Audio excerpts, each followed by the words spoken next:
बिस्मिल्लाहिर्रहमानिर्रहीम। अस्सलाम वालेकुम। हकीकत टीवी साइंस एंड हेल्थ में खुश आमदीद। यमन की जानिब से ऐलान किया गया है अमेरिका को कि आपके लिए आखिरी वार्निंग है, इस खत्ते से निकल जाएं। हम जो वहाँ पर हमला करने वाले हैं, जो अब हम आप पर टेक्नोलॉजी का इस्तेमाल करेंगे या जो हथियार इस्तेमाल करेंगे, वो इतना सरप्राइजिंग होगा कि आप अगली पिछली तमाम चीज़ों को भूल जाएंगे। ये ऐलान करते ही यमन की जानिब से अमेरिका पर इस वक्त मिसाइल दाग दिए गए हैं और खतरनाक ड्रोन्स भेजे गए हैं, जिस पर अमेरिका के अंदर इस वक्त एक खलबली सी मची हुई है दोबारा कि अभी उन्होंने कल हमला किया है शाम में ईरान के जो ठिकाने थे, जो उनके लोग थे, बकौल अमेरिका के हमने वहां पर तबाह कर दिया। ईरान ने कहा हमने सारे बंदे निकाल लिए हैं और वहां पर हमले के फौरी बाद अब यमन की जानिब से मिसाइल और ड्रोन्स की बारिश हो गई है। अब सवाल यहाँ पर यह होता है कि अमेरिका के इस वक्त जो रडार सिस्टम को तो जरा भूल जाए 2 मिनट के लिए, उनके शिप्स टारगेट किए जा रहे हैं और पहली मर्तबा ऐसी सूरत हाल हुई है कि अमेरिका को अपने स्पेशल तरीन मिसाइल इस्तेमाल करना पड़े हैं, क्योंकि यमन की टेक्नोलॉजी उनको तबाह कर रही है, उनके शिप्स उड़ा रही है और बुरी तरह। ये कहते ही उन्होंने हमला कर दिया है। अब उस हमले का नुकसान तो पता चल जाएगा थोड़ी देर के अंदर कि कितना हुआ है, किस लेवल पर हुआ है, या उन्होंने अमेरिका के शिप को उड़ा दिया है, बच गया है, क्या सूरत हाल। फिलहाल उन्होंने फायर कर दिया है। लेकिन एक अजीब बात यह है कि यमन की जानिब से ये जो बात कहना कि हम आपको सरप्राइज करेंगे, ये क्या हो सकता है। देखिए, सबसे बड़ी बात यह है कि आप इस बात का अंदाजा कर ले कि यमन हो सकता है कि रेडियो फ्रीक्वेंसी जो है वो उसके जो सिग्नल हैं वो भेजे। और जब आप ये सिग्नल भेजते हैं, असल में होता ही है कि जब आप हाई लेवल का नॉइस या फॉल्स सिग्नल भेजते हैं किसी भी रडार पर, तो वहां पर होता ही है कि उसको पता ही नहीं चलता असल टारगेट क्या है। इनका प्लान ये है कि हमने अमेरिका के शिप जो तबाह करने हैं या उनके तमाम यानी जो जहाज तबाह करने हैं, उन पर मिसाइल मारने हैं, तो यहाँ से हम मिसाइल फायर करें, साथ हम ड्रोन्स फायर करें और साथ हम बहुत ज़्यादा यानी हाई फ्रीक्वेंसी जो ख़ास तौर पर होती है रेडियो फ्रीक्वेंसी, उसके सिग्नल भेजें। उससे होता ही है कि रडार पर बहुत ज़्यादा शोर हो जाता है, नॉइज़ आता है, उसको पता ही नहीं चल पाता कि असल टारगेट कहाँ पर है। और साथ हम लेट से मिसाल के तौर पर डिफरेंट जगहों से भेजते हैं, वो उधर हिट करना चाहे दाएं की जानिब तो बाएं की जानिब से आ जाए। तो ये उन्होंने अब इस वक्त स्ट्रेटजी बनाई और पॉसिबिलिटी है कि ये अगर जब वो रेडियो सिग्नल्स जो हैं जो इतनी बड़ी तादाद में हाई फ्रीक्वेंसी वो भेजें, तो इनका रडार काम करना छोड़ दे और जिससे सीधा जाकर ये हिट कर सके। ये सबसे बड़ी डेवलपमेंट हो सकती है। और उसके अलावा ये असल में काम कर सकते हैं कि आप असल में ऐसे सिग्नल्स भेज सकते हैं जो रडार के ऊपर, जो कि आपको ये बताएं कि यानी कंफ्यूज कर दें पूरे का पूरा रडार सिस्टम को। उसको ये बताएं कि एक्चुअल जो लोकेशन है वो बहुत ज़्यादा ऊपर से आ रही है, यानी कोई मिसाइल आ रहा है, उसकी लोकेशन बहुत ऊपर है, बहुत दाएं है, डीप है, लेफ्ट साइड पर है, और लोकेशन हमारे जो मिसाइल और ड्रोन्स की हो वो सीधा जाकर इनको हिट करे। और उसके अलावा ये फ्रीक्वेंसी जैमिंग भी कर सकते हैं। देखिए, जो फ्रीक्वेंसी जैमिंग करने वाला सिस्टम होता है वो इतना ख़तरनाक है कि अगर आप इसको इस्तेमाल करें तो उस वक्त आपका रडार सिस्टम काम नहीं करेगा और आपकी जितने सारे चीज़ें हैं वो तबाह हो जाएंगी। अब यमन की जानिब से ये जो अमेरिका को पहली मर्तबा कहकर वार्निंग दी गई है कि हम आपके खिलाफ बड़ी ख़तरनाक टेक्नोलॉजी का इस्तेमाल करेंगे। आप ये देखिए, उन्होंने एक बड़े हमले से पहले काम ये किया है, जो अपनी आवाम थी उनको बुलाया सड़कों पर। तकरीबन 14-15 लाख लोग आ गए हैं पूरे यमन के अंदर। आवाम निकली और वहां पर उन्होंने ऐलान किया हम आपके खिलाफ ये भी करने वाले, और लोगों ने उनको कहा गो हेड, यानी आप कर दें। उन्होंने ये असल में बताया है कि उसके बाद आपने जाहिर सी बात है हम पर हमला करना है तो हम तैयार हैं, लोग मरने को भी तैयार हैं, लोग मारने को भी तैयार हैं, ये सारी सूरत हाल तैयार है। तो मामला ये हुआ कि वहां पर उन्होंने लोगों को बुलाया और उसके बाद लोगों ने दे दिया ग्रीन सिग्नल, आप करें। अब उन्होंने आज ये मनाजर देखिए, एक्सरसाइज की है। ये एक्सरसाइज उन्होंने करके अमेरिका को बताया है कि हम आ रहे हैं, हम हर तरह की टेक्नोलॉजी का इस्तेमाल करेंगे और आपके रडार को भी जैम करेंगे, डिस्टेंस आपको पता नहीं चलेगा, और इसके अलावा हमारे पास फिजिकल मेथड्स भी बहुत ज़्यादा है। और देखिए, उसके अलावा अब ये जो इन्होंने कहा है, हो सकता है कोई साइबर हमला कर दें, साइबर हमला कर दें ये। उसके अलावा इनके पास एडवांस मिसाइल सिस्टम हो सकता है जिसे मिसाइल मारे और उसके अलावा इलेक्ट्रॉनिक वॉरफेयर सिस्टम हो सकता है, जैसे मॉडर्न मिलिट्री एयरक्राफ्ट और शिप्स जो हैं वो आजकल ईसीएम इस्तेमाल करते हैं, यानी ये कुछ भी कर सकते हैं।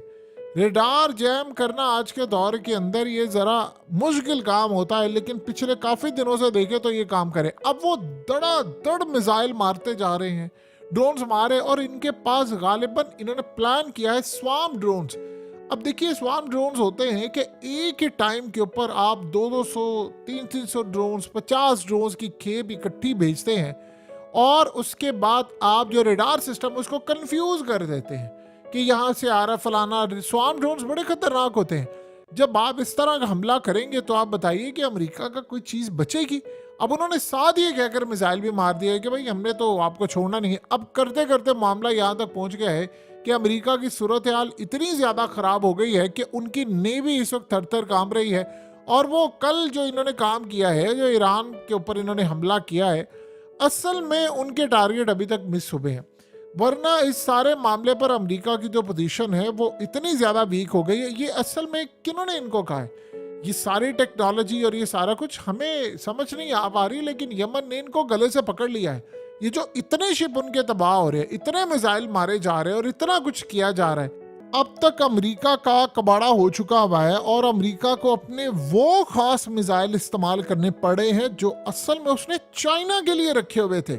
देखिए ये सबसे अजीबो गरीब बात है कि आपने एक फ्यूचर की सुपर पावर जो आपसे टेक्नोलॉजी में अब कम से कम 10-15 साल आगे है, इन्होंने वो वाले मिसाइल रखे हुए थे कि हमने चाइना पर मारने हैं, और वो मिसाइल अब वो यमनियों पर फायर कर रहे हैं।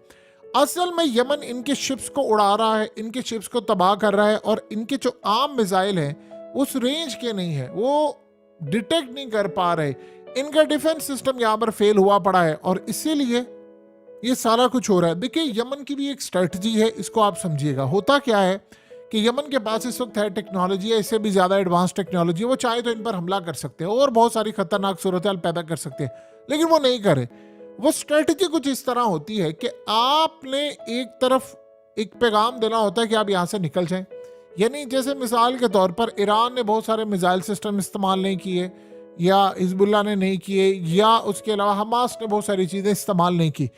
आप स्टार्ट के अंदर एक लड़ाई कर रहे थे। हमेशा जो सुपर पावर्स होती हैं वो काम ये करती हैं कि पहले अपनी ताकत दिखाती है बड़े हमले के लिए। न्यूक्लियर तो उन्होंने रखा होता है एंड के ऊपर, लेकिन पहले अपने सबसे खतरनाक हथियार को मैदान में उतारती ताकि एक डर खौफ पैदा हो।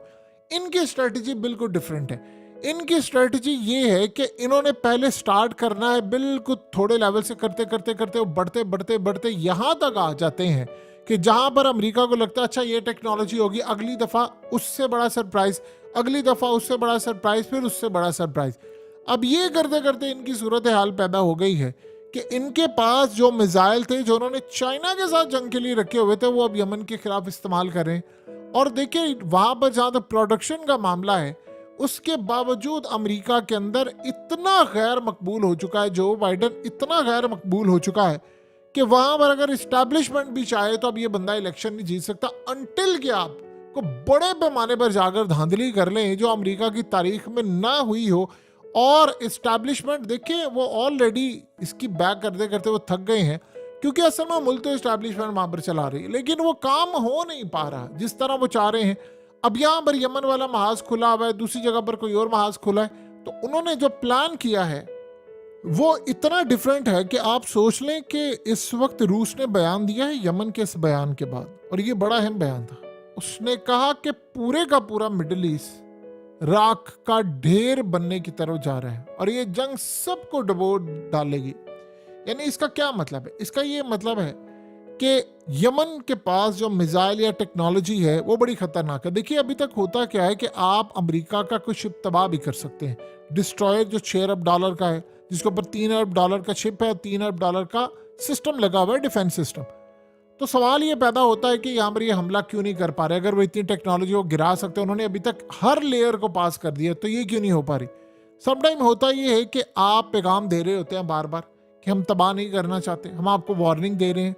ये जो आज उन्होंने वार्निंग दी है, उन्होंने कहा है कि हम आपको लास्ट वार्निंग दे रहे हैं, आप खित्ते से निकल जाएं, वरना अब जो हम मिसाइल आप पर फायर करेंगे आप वो बर्दाश्त नहीं कर पाएंगे। इसका ये मतलब है कि वो हर कोई डायरेक्ट जंग से बच रहा है। देखिए, डायरेक्ट जंग से पाकिस्तान भी बचता है, इंडिया भी बचता है, प्रॉक्सी चलती है इंडिया और ये दुनिया भर में होता है। अमेरिका ईरान के साथ डायरेक्ट बचता है, वो इधर से बचते हैं। और फिर प्रॉक्सी वो दाइश को इस्तेमाल करते हैं ईरान के खिलाफ, ईरान अपनी मलेशिया को इस्तेमाल करता है, ग्रुप्स को इस्तेमाल करता है। लेकिन अब सूरत हाल ये हो गई है कि शायद सबर का पैमाना लबरेज होने वाला है, तो उन्होंने पहले बाकायदा वार्निंग जारी कर दी है कि हम आपको पूरी तरह तबाह कर देंगे और आप जो मर्जी करें, आप इस सारे मामले पर बच नहीं पाएंगे। अब यहाँ से आप अंदाज़ा कर लें कि उनके पास क्या टेक्नोलॉजी हो सकती है, किस लेवल पर जाकर वो हमला कर सकते हैं। उनको ग्रीन सिग्नल का इंतज़ार है।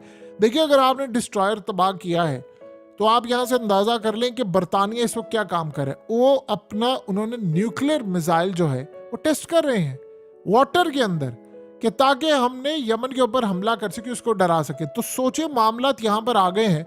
तो कोई देखिए, चाहे आप जितने मर्जी बहादुर हो, आप भी नहीं चाहेंगे, कोई भी नहीं चाहेगा कि भाई यहाँ पर जंग छिड़ जाए, बहुत बड़ी जंग छिड़ जाए। तो इसको बचाने के लिए इन्होंने प्लान ये किया है कि हम उनको वार्न कर दें कि देखो, अब तक तुम हमारी टेक्नोलॉजी को समझ चुके हो, मिसाइल हम मार रहे हैं, तुम्हारी नेवी तबाह हो रही है, तो तुम एक दफा अपना फैसला कर लो कि तुमने क्या करना और कहां पर जाना है।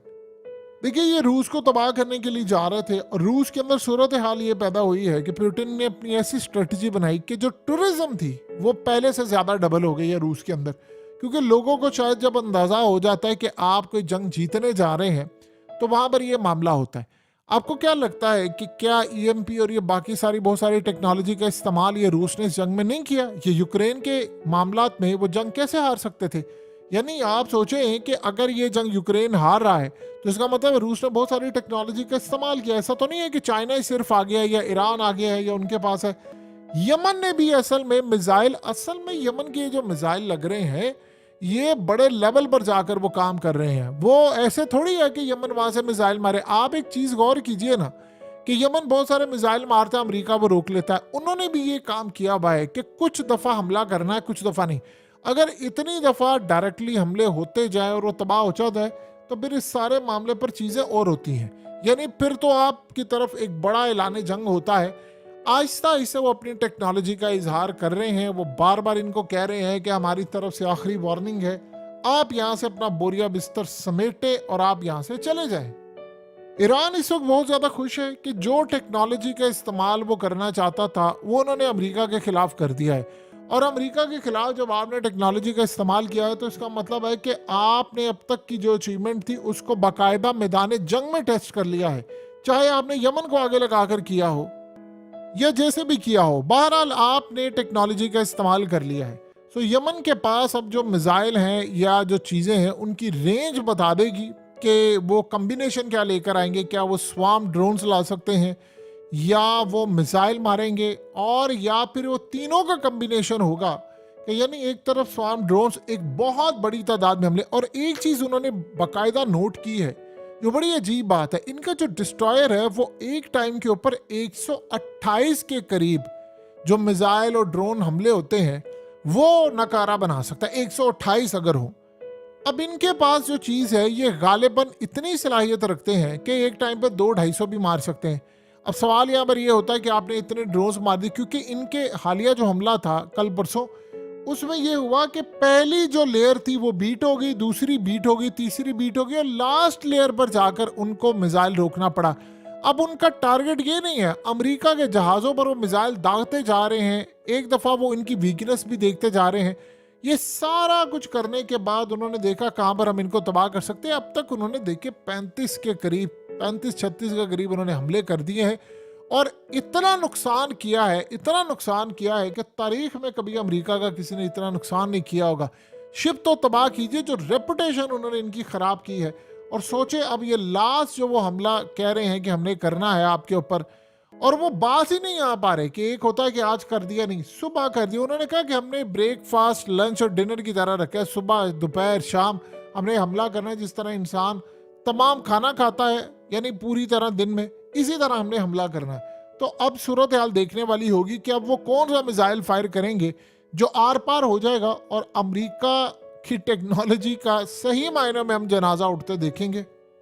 क्योंकि जंग का असूल ये है कि जब अगला बंदा मारा जा रहा हो तो उसको मजीद मारो। ये अफगान तालिबान ने सिखाया था दुनिया को कि अमेरिका ने बहुत कहा कि आप जंग बंदी करो, फलाना करो। उसने कहा नहीं करेंगे, जरूर करेंगे। अमेरिका यहाँ से निकले और मार मार कर इनका भुड़कस निकाल दिया था। और आप देख लें कि आज अमेरिका की टेक्नोलॉजी का हाल ये हो चुका है कि यमन जैसे मुल्क से मुकाबला करने के लिए उनको 1000 दफा सोचना पड़ा है कि हम कहाँ पर खड़े हैं और क्या करेंगे। लेकिन एक बात बड़ी इंटरेस्टिंग होगी, और ये सारे डिफेंस एनालिस्ट देख रहे हैं इस बात को कि कौन सी टेक्नोलॉजी का अब इस्तेमाल होता है। हकीकत टीवी साइंस एंड हेल्थ की इस वीडियो के नीचे कमेंट जरूर कीजिए, अपनी राय का इजहार जरूर करें और इस वीडियो को हर जगह शेयर करते हुए चैनल को सब्सक्राइब जरूर करें।